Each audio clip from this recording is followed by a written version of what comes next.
Here we go. It's 7 o'clock. We will call the meeting to order. Pat Washburn, I do see a video or an audio call coming in. Is that you? I see Pat now. So everybody is on from the Planning Commission. I see there are people on from the Artisan Group, Erica and Jim from the Township. And also Denise is on as well. So welcome to the meeting. And just logistically going forward, I know we usually do the Pledge of Allegiance, but it's a nightmare trying to get everybody to talk at once on these calls, so we will forego that while we're doing the video conferencing. Approving of the minutes for May, everybody's had them and had an opportunity to review them.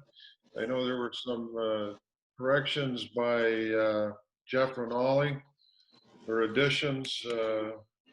Does anyone have any errors, omissions, or corrections for the May minutes as written by Denise and amended by Jeff? If not, would someone move that we approve the May meetings minutes? I so move. Second? We have a second? I can do that. I second. Thank you, David. All those in favor say aye. Aye. Aye. Opposed, nay. All right, two meeting agenda items. One is the Artisan Group with regards to the Whistler property, and one zoning hearing board request, but we will get right into today's meeting. And I don't know who's presenting for the Artisan Group. I think it's probably Mike. Yes, that's correct. I'll start off, and we have Ron Christie here, and I think Jones here somewhere, but I'll give a little introduction, and then I'll turn over to Ron to kind of, let everyone know who the Artisan Group is and, what their intentions are here. So I guess, Bill, to let the rest of the Planning Commission know, we had a staff meeting yesterday. Ed Latchall, Dan Sager, Jim Marks, Erica, and you were part of that meeting. We, I guess, had initial discussions regarding the sketch plan that the Planning Commission has in front of them. And what we're showing is a conceptual plan. I guess the Artisan Group has the property under agreement. I guess it had been before the Township on a couple other iterations with Mr. Whistler and a developer that he had involved. I believe first they were proposing a few hundred apartment units on the property, which the Township did not look favorably upon. Its second iteration was 93 townhouse units clustered together pretty densely. And I guess our understanding from Mr. Whistler was that was still too dense, and that somewhere in the range of 60 units would be more appropriate. And this was information was conveyed by Mr. Whistler to the Artisan Group.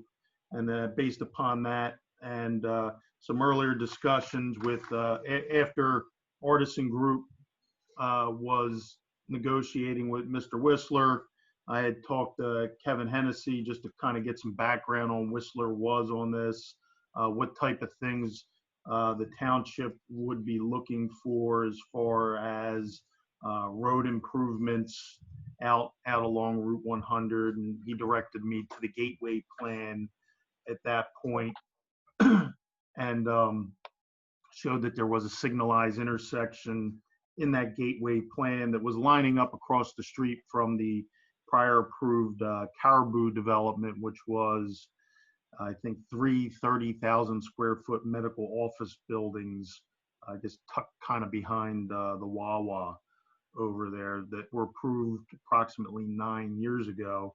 So the traffic generated with that was kind of showing to maybe warrant a traffic signal at this site, and then any development on this side would line up with that.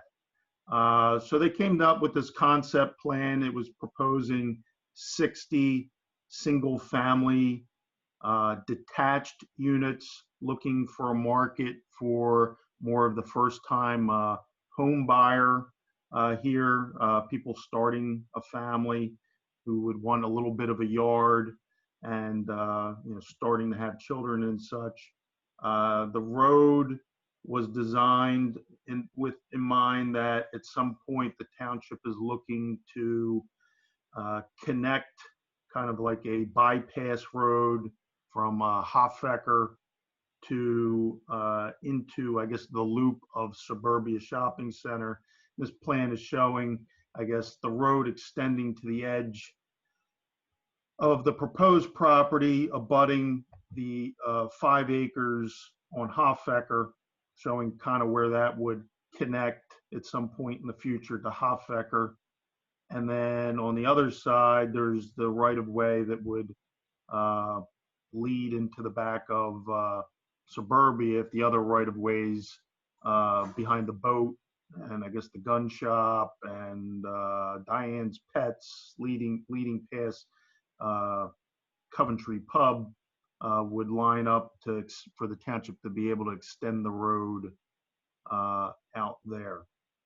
I guess in our discussions yesterday, we went over this plan. I guess the members on there had some concerns, which we're going to go back and we're going to see how we can address.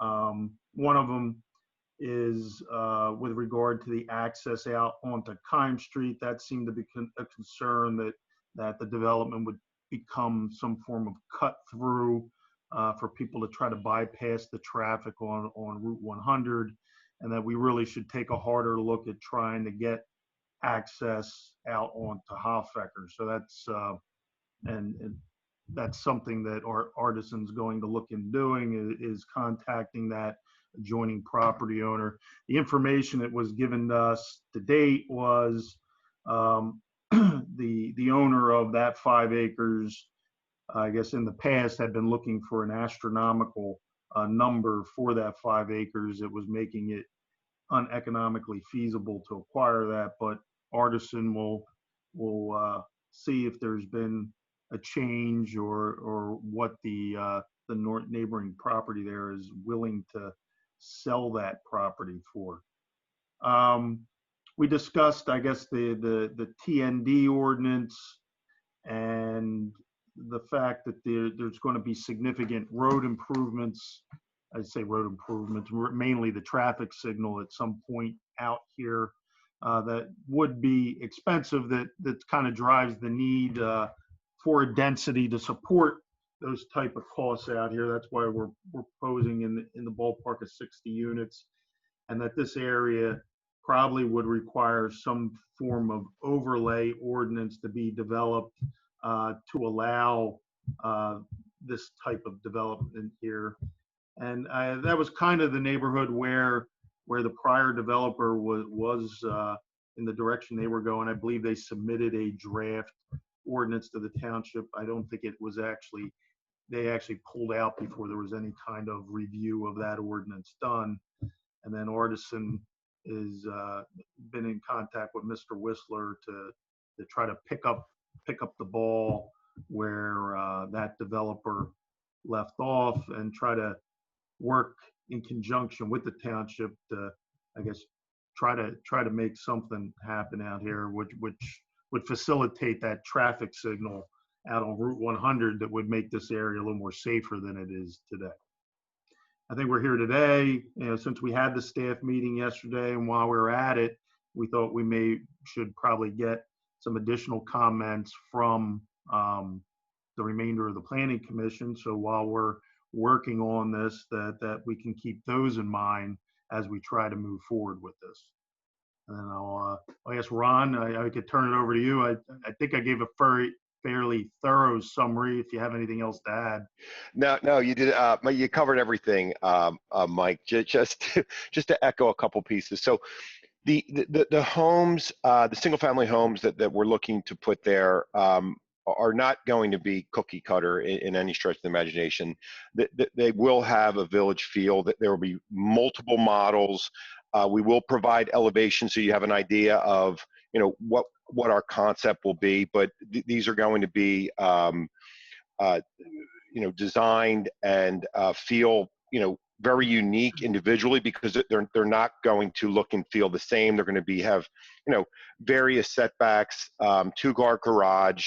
We're thinking, 3 bedrooms, 2.5 baths. Again, the market that we're looking for here is the folks that are, say, moving out of apartments in King of Prussia, or young families that are moving out of the city and want to move into the suburbs. But again, these are going to be first-time buyers. There's a market there's not really a lot of these single-family homes out there, and that's what these kind of millennials want that are starting a family, that have a baby. That they want a single-family home, they want a yard, right? It's we're seeing this market move away from townhouses, and this is what folks want, and that's what we're envisioning on this spot. This first-time buyer, 18 to 2,800 square feet. We see these units being about.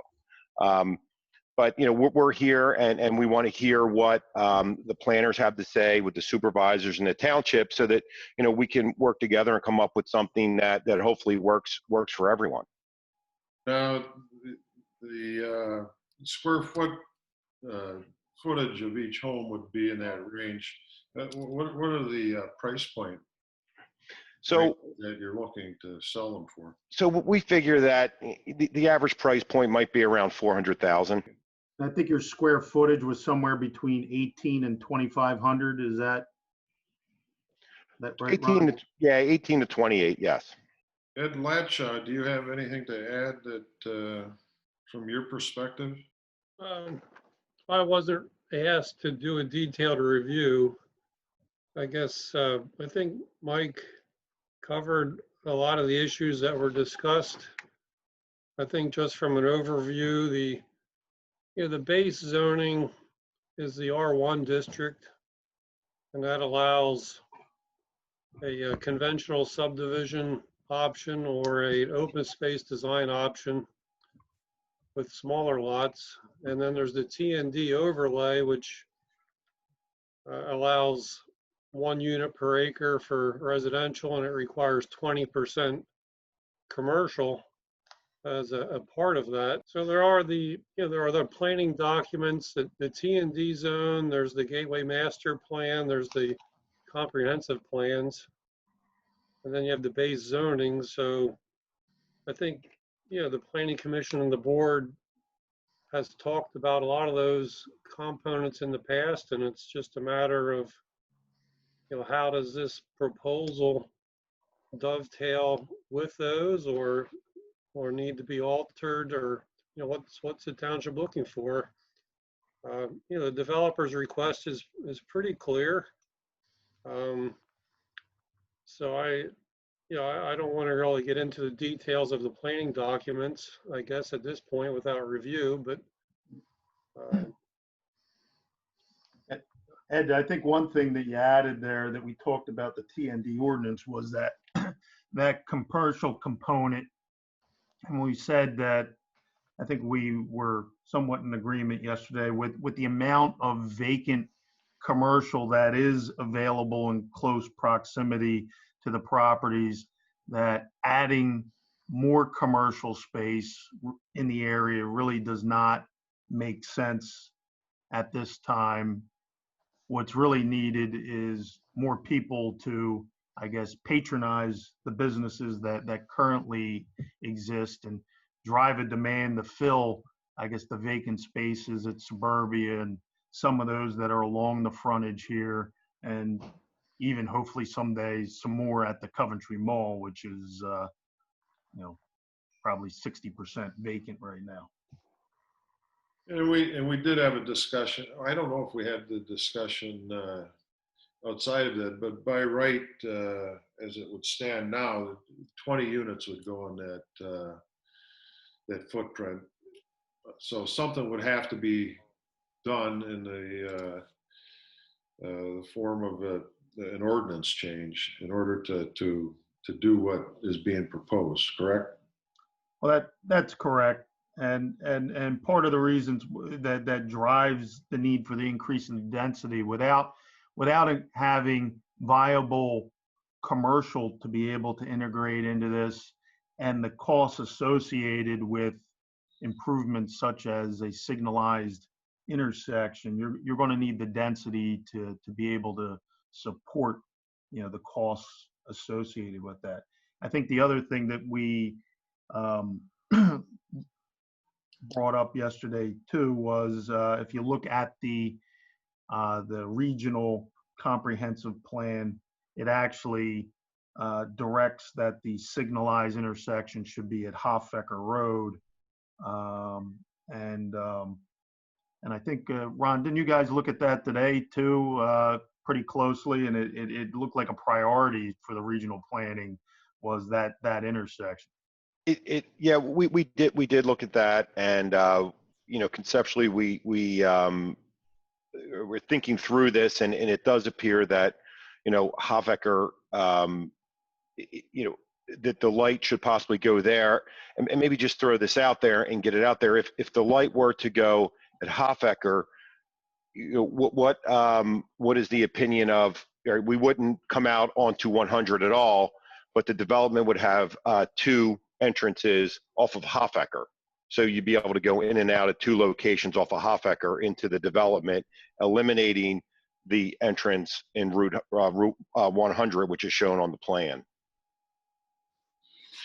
And then eliminate Keim altogether, so we're not coming out at Keim at all, but two separate onto Hofecker. One of the questions that was asked yesterday, and I think it would be beneficial for both people on the Township Board and for the Planning Commission, is if you could give us an example of something that has been built already that fits the proposed footprint, so we can get a feel for what it would look like. I don't know if you have, what kind of access you have to other developments. I know you said yesterday that you had not built one similar to this in the past, but if you could find something that people can go take a look at it, I think it would be helpful. Yeah, we can do that. That's not an issue. We'll take care of that for you. Yeah, I think that what they actually said, Bill, yesterday was they didn't have anything active under construction right now. They probably have something out there that they've worked on in the past. Okay. We absolutely do. We can satisfy that request. All right. You mentioned the light, the preference being at Hofecker. Where's that coming from? Well, I can answer that if you'd like, Mike. Go ahead. Yeah, the Regional Planning Commission studied 2 problem intersections within each municipality. There was one down near the pizza place on 724 for our township, and the other one was the intersection at Hofecker Road. And what they did was they took a look at the accident information by intersection, and that intersection was problematic. I'm not surprised because that's kind of a blind turn. It is. And I'm not surprised. Yeah.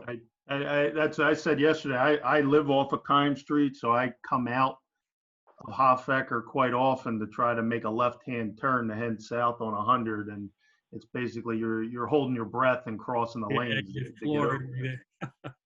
Yeah, I've done that too. That's kind of I guess I kind of agree with that.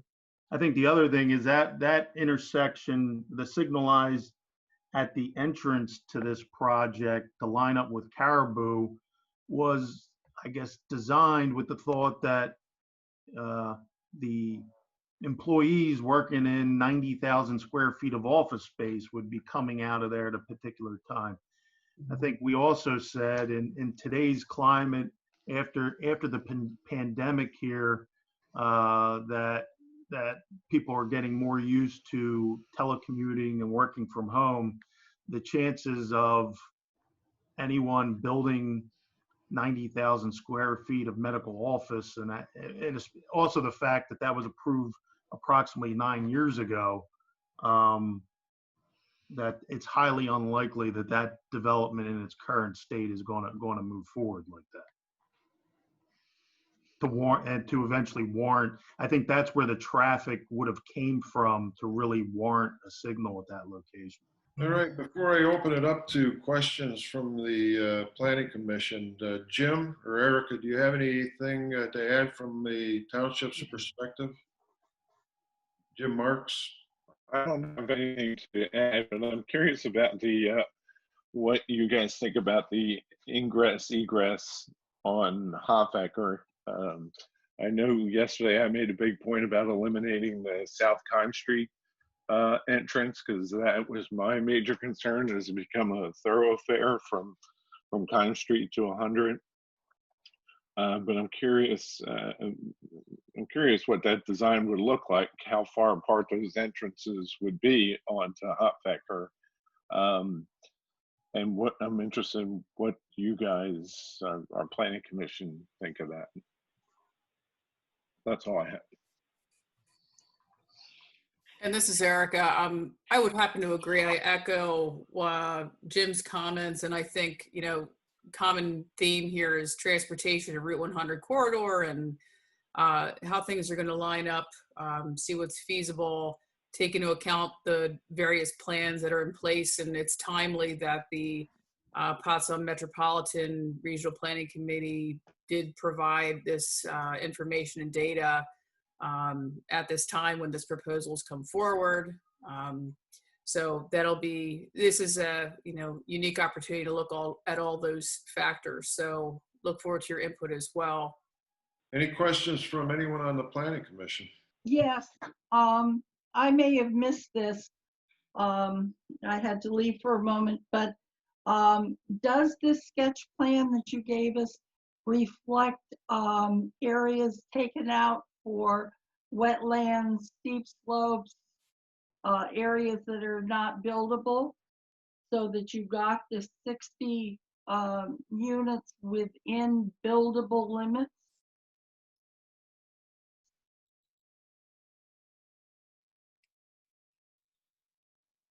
I'm sorry, Mike, I don't know if you were, so we did, it's not a detailed engineering plan, so all of it is, we did take some of it into consideration, but it's not 100% because it's not fully engineered yet.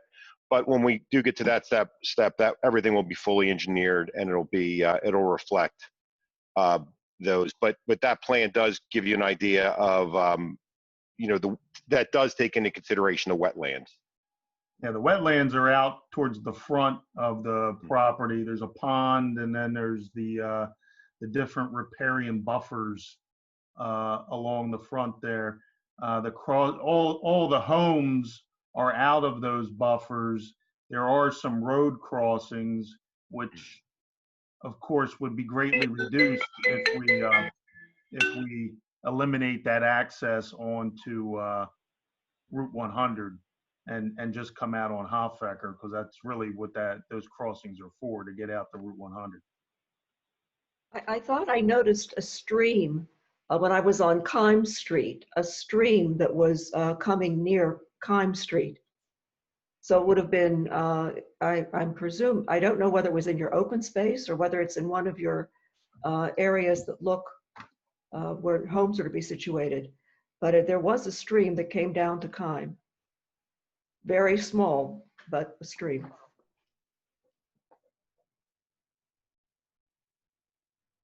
The stream here is flows down to the church property on Kime Street, which is under a conservation easement, but eventually it flows down and becomes part of the high quality designated Pigeon Creek.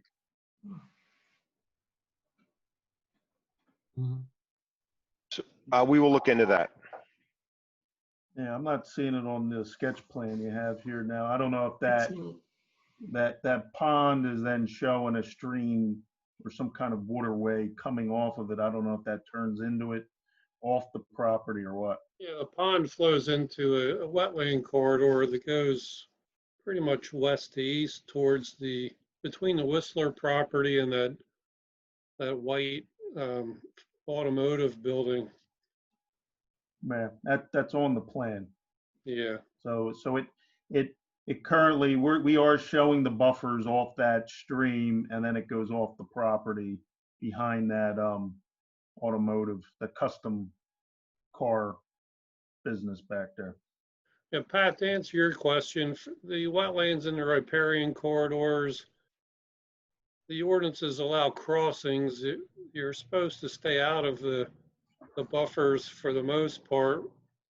The sketch plan does show some, roads that encroach into it, and those roads could easily be pulled back, or like the applicant saying, the road configuration probably will change if the access to Route 100, is no longer part of the plan, and that would really lessen the, the encroachments due to the crossing, and hopefully even the longitudinal road encroachments that are shown.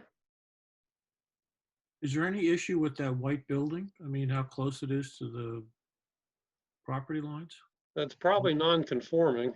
I don't know that for a fact at this scale drawing, but it's, that is what it is. I guess you can only deal with what's on the site. One of the perceptions was they're proposing 6,000 square foot lots, and a lot of these lots are butting right up against neighboring properties, which are, larger residential properties. So normally there's some sort of a buffer provided between, high density, single family, small lot housing and, 2 or 3 acre properties. So that's just food for thought. When you said there, how many square feet is each property? What is that length width wise? 100 by 150 or 60 by 100 probably. 60 by 100? Okay. They're pretty dense. So as far as the number is concerned, there would be the possibility of 2 lots taken out for admission onto Hofecker, and then whatever natural resources and whatever would take out. So it would be less than 60 as the maximum. Is that true? No, right now we're looking for 60. Okay. It just has to be engineered to make sure that all the steep slopes and everything else, stormwater issues and all that kind of stuff is taken care of. Yeah. Right, and it really would depend what the end result is with that neighboring property. Would we only be acquiring right away to get the accesses across, or would we be acquiring the whole 5 acres, which then would have us probably shift lots around and move some out onto that 5 acre property around the access going out? Yep. So, and we are going to, and we are attempting to get to acquire that property, but in doing so, we would look to build on that property as well at a comparable density to the Whistler property, to offset the cost of acquiring that parcel to put the roads in. Idea of how many dwelling units would be put there? Well, we don't know yet, because we don't have that property under contract, and this just came up yesterday, so we just started today trying to track down the owners. But once we get some progress with them and get some engineering on that property, then we'll put them in there and show you kind of a plan showing both lots combined. Okay. So right. just taking a number at random of 75 total, it's the possibility that it would be well exceeding the 60. I think, and I'm sorry, you said? If you acquire that property and just picking a number out of the air of 15 additional units, you're talking about the possibility of 75 units for that area. I guess yes. If we were to pick that, then yes. Okay. Just picking a random number. But just number. Yeah, just I mean, if you think of the density on the Whistler property, the one on the plan is shown, and you kind of take that density and put it into the smaller 5-acre parcel, you know, it would resemble that kind of same density, and whatever that shakes out to be is what we would look to get. Okay. Thank you. Does anyone have any other questions? Well, Mike and Ron, thank you. All right. I will let you two guys drop off if you like. Thank you, everyone. Thank you for your time. I'm All right. looking forward to working with everyone. Thank you. Thank you. Hopefully we'll see each other live soon. Yeah. All right, Erica, you had one zoning hearing board request. Would you like to review that with everyone? I know you sent us the file for it. Sure. I just see here, I want to make sure Jeff can hear everybody. All right, he's not muted. Okay. No, I just got a message. Want to make sure everybody is functioning okay. Yes, Keith Place. Keith Place lives at 1326 Temple Road. He had submitted a zoning variance application. He is doing a garage. It will be attached to his dwelling. He has a setback on the left side yard. The requirement is 40 feet. It's pre-existing non-conforming of 25. He is looking for 3-foot setback. He did in his application provide a good bit of information concerning the existing conditions of the property and the structure, square footage, that sort of thing. He indicated that the adjacent property owner was fine with the construction with that setback, although it's not in writing, but you know, that's on the applicant to provide. And then a zoning hearing will be scheduled in the near future. I know that in regards to Brad Algio's application, June 25th is a zoning hearing for that. So that is planned to be through Zoom. There's 60 days from the submission of this application to go through, schedule, have the zoning officer provide any comments to the zoning hearing board solicitor. I touched base with him today. He did not have any significant comments other than, people are busy submitting these applications for doing some home work, different pools, garages, that kind of thing. So we're starting to see that. So this seems to just the basis of this request is to have that that setback, that small setback. Do you have any questions? Has he owned this property for a while? I believe he's owned the property for a few years. I do not know how long. Okay. Do they get feedback from the fire department when they want to go less than the required setback? I do not have that as a formal step. That's an interesting question. It just, things, and I know this is a zoning hearing board request, but just from my point of view, things always do change. People move, some things, they won't remain static, let's put it that way. Somebody may want to buy the adjoining property and put something up. All of a sudden, they put something up within 3 feet. Now you only have 6 feet between the dwellings. You're right. It goes with the land. Mm-hmm. That'd be more of a fire marshal review rather than a fire department review. Okay, that's what I meant was fire marshal. Yes. Yeah. I just think it's something that should be considered because nothing lasts forever. And as you go forward, the more and more you do this, the second one in 2 months, so it's kind of interesting. Anyone have any comments regarding the? Excuse me, Bill. Yeah. Actually, it's more than that because last fall there was the zoning hearing board for the lot that is on Temple that would have considerably lowered their side yard. And the zoning hearing board pretty much went along with whatever. And Jeff and I have had a few conversations about this, and there does not seem to be enough definition in our ordinances to put question marks up for the zoning hearing board. They kept saying that they did not have the power because it wasn't in the ordinances. And I'm wondering if the time has come for us to consider looking at some of our ordinances. I think the ordinances are pretty clear. Well, Defining what the setback should be. the zoning hearing board did not feel that they were on the set book.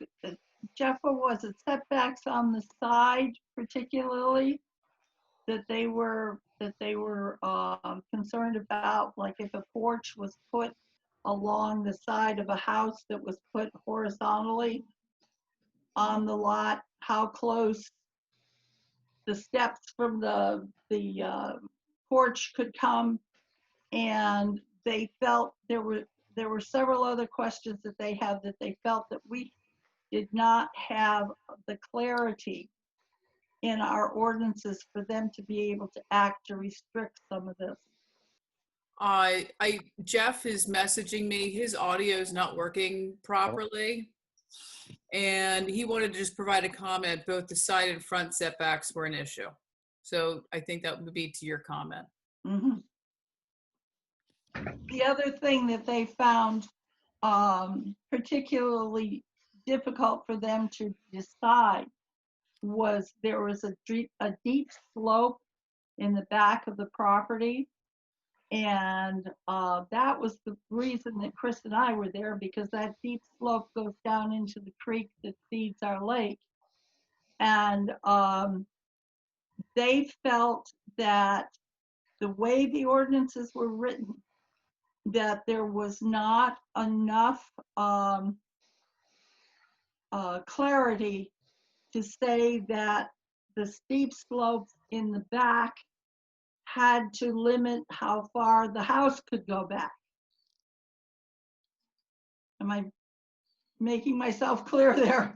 That they needed more clarity on the steep slopes and how far the house should be, or garage or whatever, to the beginning of the steep slopes. That was not mentioned at all.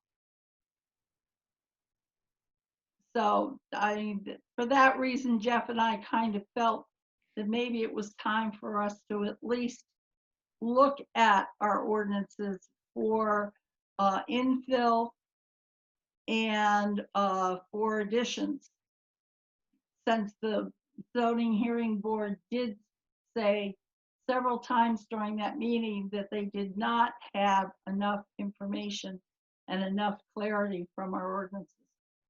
Thank you. All right. Thank you for that. I heard somebody else was going to speak. All right. Erica, anything else for the group? No, I think we're good. Thank you. All right, Jim Marks.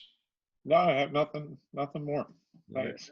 Ed, I see you're still on. Anything you might want to add regarding the Whistler property?